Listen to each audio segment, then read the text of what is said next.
Back here on SportsLine on News Channel 5 Plus, getting set for championship weekend in the National Football League. And it should be a fantastic set of games on Sunday, don't you think? Have we ever seen a collection of quarterbacks on championship weekend like we're going to see in both games? I mean, we've obviously had some Brady-Manning clashes on championship Sunday. There have been other great quarterback matchups. But have we ever seen two great quarterback matchups quite like we're going to see this weekend with Aaron Rodgers and the Packers, hottest team on the planet right now it seems, going into Atlanta against Matt Ryan and the Falcons offense that leads the NFL from this year? And then the AFC game, which you can watch on News Channel 5, 5:30 on Sunday. Big Ben and the Steelers and that offense that just has so many weapons with Le'Veon Bell and Antonio Brown, and then Tom Brady and the Patriots, the dynasty in New England. Those, to me, just the quarterbacks alone are worth the price of admission, but these games are great. You've got hot teams. You've got really good teams. I think it's going to be a lot of fun on Sunday. And I also feel like we're kind of owed it because, frankly, up until last Sunday, the playoffs largely had been non-competitive. It had been superior teams at home winning. And then finally on Sunday, the Packers and the Steelers did it. Great games on the road, figuring out a way to win and stay hot and to move on. Now they'll have to do it again. Both teams on the road again this weekend. Titans win 9-7. They did not make the playoffs, as we are all well aware of, losing out in the AFC South tiebreaker race against the Houston Texans. Then they watched Houston beat a beat-up Oakland team to get to that game against New England last weekend. What could have been is something that a lot of people are going to ask themselves in that locker room. I think Titans fans have asked themselves that. If you just beat Jacksonville, what happens? If Marcus Mariota stays healthy, what happens? Probably not still playing now, given the trip to New England, but certainly would have been fun to have a playoff game here in Nashville. The chance to win a game like the Texans did. And what does that mean for your team moving forward when you've got a guy like Marcus Mariota getting that experience? When you have a team, a young team learning how to win, getting that experience. But still, 9-7, a huge step in the right direction for Mike Mularkey, General Manager John Robinson, in year one of their regime, after winning just 5 games total the last 2 years. Now, after the season was done, I had a chance to sit down with Titans coach Mike Mularkey to go over 2016 and look forward to what's next for the Titans. 1 year ago, this team was 3-13. You were sitting in the interim coach position. There's a lot of uncertainty around here. How big of a difference does 1 year make? Oh, it's different now. We said there's going to be a lot of change, starting with the GM, me, coaching, players, facility, schemes. There's going to be a lot of change, and hopefully the end result was change in this franchise of who we are, an identity, what we're capable of doing, making this team a team that people have to reckon with. You hear a lot about culture in the NFL. I think 49ers owner Jed York yesterday, when he cleaned house, cited it 20 times in his press conference. What about the culture here allowed you to take the strides you did in year one? Well, I think a belief in a philosophy that I've had since I've been a player with Coach Knoll. Tough, physical, dependable, smart teams that a coaching staff believed in, and a team saw that, and I think the wins supported what we believed, but the players bought into it and saw that this is what wins. This can help us win here, which we haven't had any kind of identity in at least my first 2 years here. You said something interesting, that your very first phone conversation with John Robinson, you walked away saying, this could work. Yeah, Why? Did. Because I was very upfront with John, about the roster, what needed to change, not just the roster, but the facility, some of the coaches that I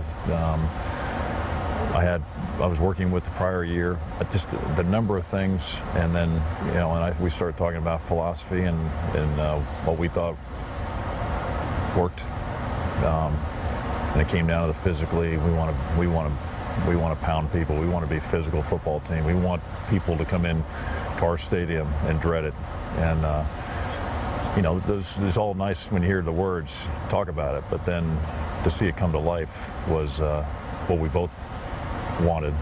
I don't know if you've trademarked it yet, but exotic smash mouth. We all kind of wondered what it was. You end up rushing for the third most yards. You're second against the run on defense. Was this what you envisioned? Well, I envisioned that. I didn't make that statement.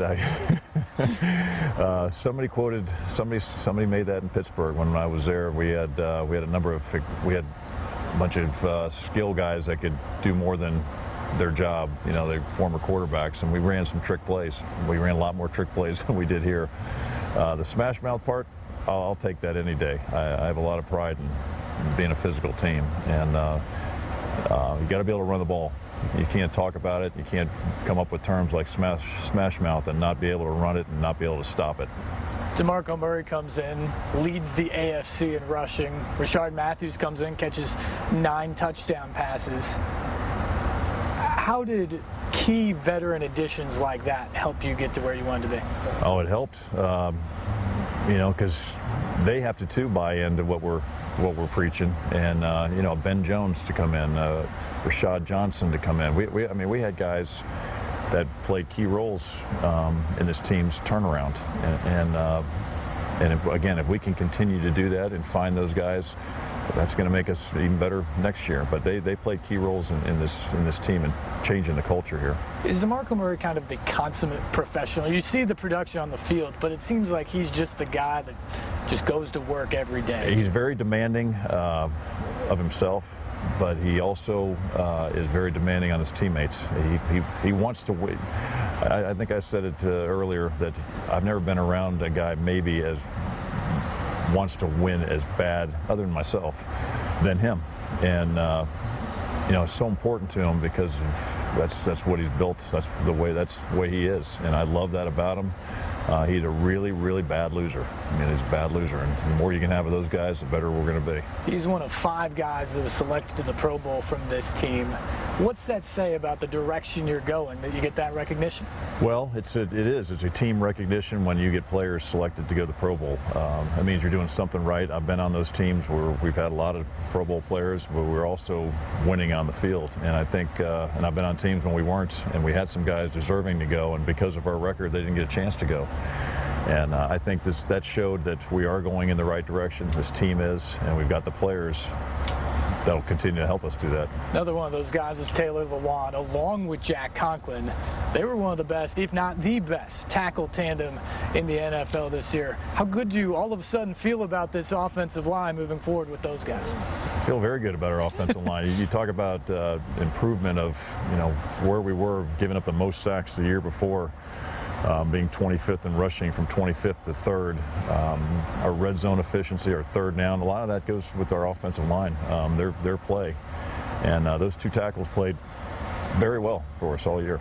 Marcus Mariota was statistically brilliant until he got hurt in the game in Jacksonville. How confident are you, one, that he's back 100% himself next year, and what's the next step for him? Well, I think he'll be back. If there's anybody that will do everything right and what he's told to do in order to rehab and come back at full strength, it'll be him, and he'll probably be overboard trying to get back. But I think he's got a great future ahead of him. He's been in this system. He's been with some of these guys now, Rashard and DeMarco, and obviously Delaney now a 3rd year. I think the sky's the limit for what he can do with, again, the experience he's had. You had a huge rookie class that made a big impact this year.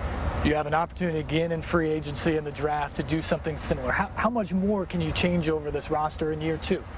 Well, you're hoping you can hit on the guys like we did. To have the number of rookies make a contribution to this year's team pretty significant.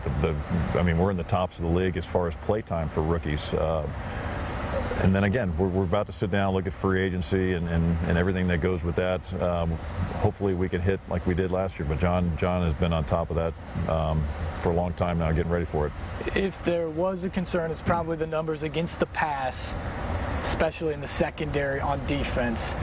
Is that an area that has to be addressed? We're talking about it even today. We're still talking about it, positions and where we got to get better. And obviously, when you have the numbers that we have against our secondary, we got to do something there to, whether it's schematically, player-wise, whatever it is, we'll address that. But we're studying ourselves of how to do that, and not just players, but coaches and schemes. As the playoffs begin, how much will you sit back and watch, and will it hurt any more knowing that you guys beat 5 of the teams that are in there? That's the most difficult part about it. Like I told the team, there's 20 teams that are not in the playoffs. There's 20 teams that are going away, sick, that they're done. I think our guts are feeling a little worse because we're going to be watching teams that we beat, 5 of them, continue to play on, and I'm not going to make any special commitment to try to watch these games, because I do. It bothers me. It does. It makes me upset that I'm not a part of it. But it has my whole career. If I'm not in, it bothers me.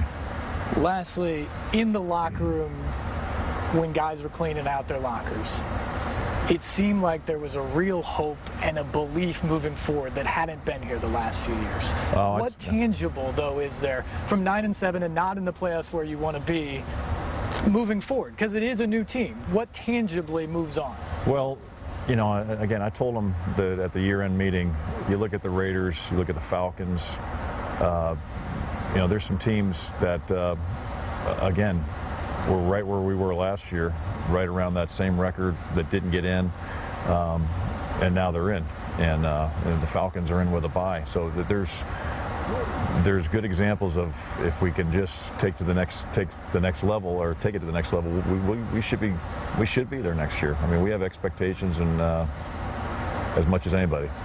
When do you get a nap? It's coming up. It'll be within the next week, but I'm ready for a little bit of a break. Yeah, it's funny when you get done with the season, your body doesn't know what to do, because it's been so programmed to constantly keep going, and then all of a sudden it's not. And now I feel tired for the first time in months. Just hopefully you don't get the flu this time. Last time you had a little break. Hopefully, yeah. Hopefully I feel a little better. I do. I actually feel better. So hopefully that was it. Mike, congratulations. All right, thanks, Steve. Appreciate it. Mike Mularkey at the end of the Titans season. What a season of improvement for this Titans team, going from 3-13 a year ago, #1 pick in the NFL draft, to 9-7 and nearly into the playoffs. Huge progress for the Titans. And as you heard right there, there's lots to build on moving forward. There's a belief now that this team can compete and should win and should be in the playoffs next year. Going to take a break here, but when we come back, we're going to keep talking Titans and some other things a little bit. We're going to have my recent conversation with Titans great Eddie George, Heisman Trophy winner in his own right. And also, last week, Tennessee legend Peyton Manning, one of the great NFL quarterbacks as well, but he was selected to go into the College Football Hall of Fame in this year's class. Finally eligible after his long NFL career, selected to go in. And I got a chance to talk with his old offensive coordinator, David Cutcliffe. We'll get to that coming up as well. Our phone lines are still open, 737-7767 if you'd like to get on the program. But we'll take a break, and we'll come back. More SportsLine on the way right after this here on News Channel 5+.